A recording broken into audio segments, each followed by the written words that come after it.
And welcome back to the Morning Blend, where we are cooking with Thunder Bay. Today, a professional chef is here to tell you the 4 knives you must have in your home kitchen. Mike Stigler is the executive chef at Thunder Bay. He's our professional, and he's going to teach us what we got to have for cutlery. He's going to teach us what the pros know, right? Good morning, ladies. What your grandma maybe or maybe didn't give you. Definitely. Now, most of us have at home that kitchen knife drawer, right? And you go in there and you shuffle through, and there's all sorts of weird knives in there, shaped this way and that way. Half of them you don't ever use. You know, I'm going to show you today the 4 knives that you can hold on to, get rid of all the rest, and these will be able to do pretty much 99.9% of all the tasks that you need. Awesome. And okay, knives, you have more than 4 there, but you're kind of going to make a point work that our way through them.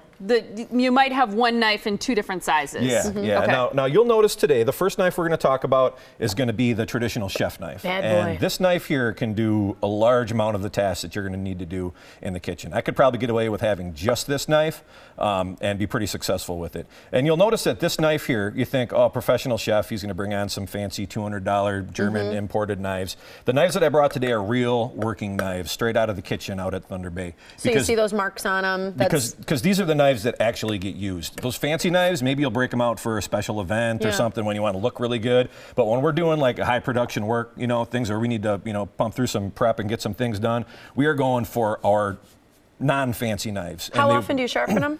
We actually sharpen these as we go throughout the day. You know, the trick to keeping a knife sharp is not to let it get dull. You know, if you're using your knife and letting it get dull, it's going to be really hard to put a good edge back on there. Okay. And what we like to use to keep our knives sharp on a regular basis is something called a steel.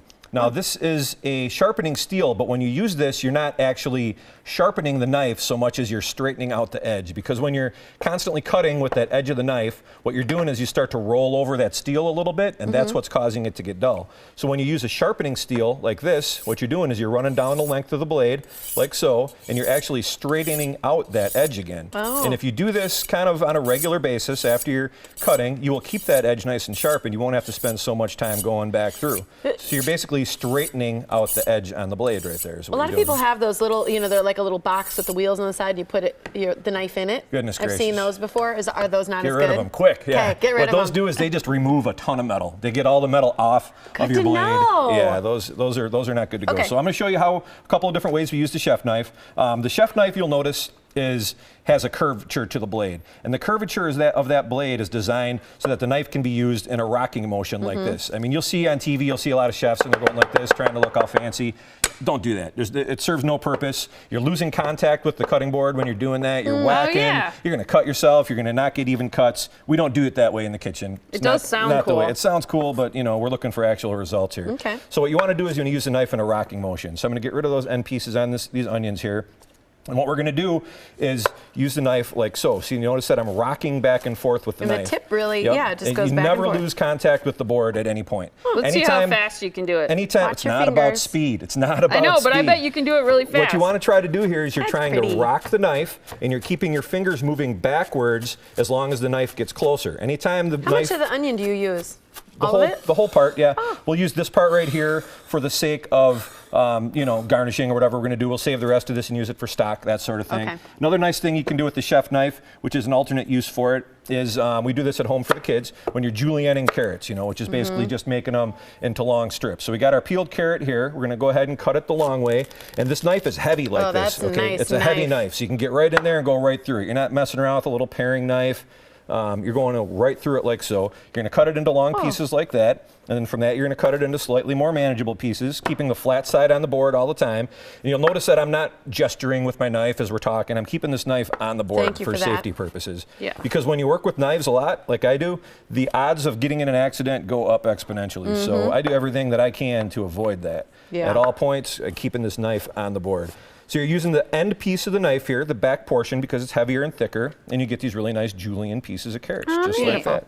Real simple. So this knife, absolutely essential. Got to have a chef knife. All right, we've got about a minute, so we might have to go through the other 3 pretty quickly. Next I know knife the we chef have knife here is the offset serrated knife, which is key knife for doing anything that has a skin on it. Things like bread that's got that crust on there. Finger if you want to chop one, which we don't. So you got your offset serrated, which is key. Also good for tomatoes. So skinned stuff. Yep. Oh, you for have tomatoes. a boning knife as well, which is good for things like filleting fish, for working with meat. You'll notice it has an upswept curve to the tip of the blade. And you would use this for removing skin from a fish. So you have a boning knife that feels comfortable in your hand. And then also a utility knife. Now your utility knife is going to be one that you can kind of choose on your own, one that's going to be comfortable for your hand. This is going to be particular. Is it because of the size that it's, or is this a blade thing that differentiates? It's because of the size, because it's going to be your go-to knife when you need to cut some sausage really quick for a party or cut a couple pieces of cheese or something. This is going to be your go-to knife for everything. So you want it to be comfortable in your hand.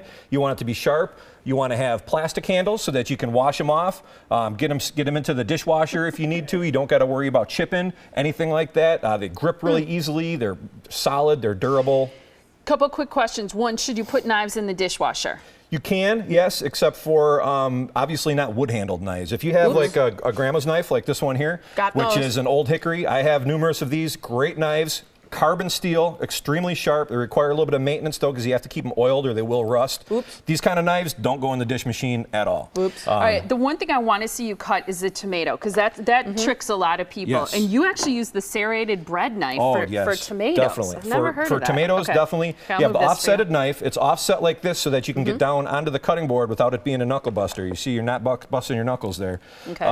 A Don't tough bust skin. your knuckles. No, And bust what you want to remember when you're doing this is that you want to let the knife do the work. You don't want to be pressing and trying to push through. You're going to juice out your tomato. Just set the serrated section really nicely, loosely, right on the top like that. That's pretty. And use the sawing motion of the serrated portion of the blade, and you'll come up with delicious, And you don't perfect lose the guts. slices. I always end up squishing and losing the guts. So that means I have a bad knife. Myself as well. They also even work on these little guys here, these little cherry tomatoes, which are a pain to try to cut. If you do these the same way, you'll end up with nice little pieces of cherry tomato without having guts flying all over and mushing them down into your cutting board. So That the is a great offset little serrated lesson, Mike. is a key knife. The chef knife, the offset serrated,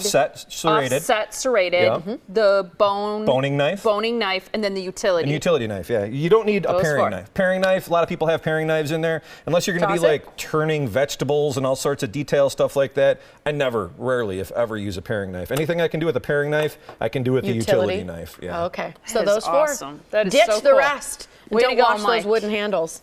Yeah. Thanks, Mike's Mike. our teacher today. He's our professional chef, giving you the 4 essentials in your kitchen knife drawer. 262-523-4244 is the number to call at Thunder Bay to make reservations. Wonderful place to go and dine. ThunderBayGrill.com is the website, and they're located right off of Interstate 94 on exit 294. Always great to see you, Mike. Thank you so much. Thank you.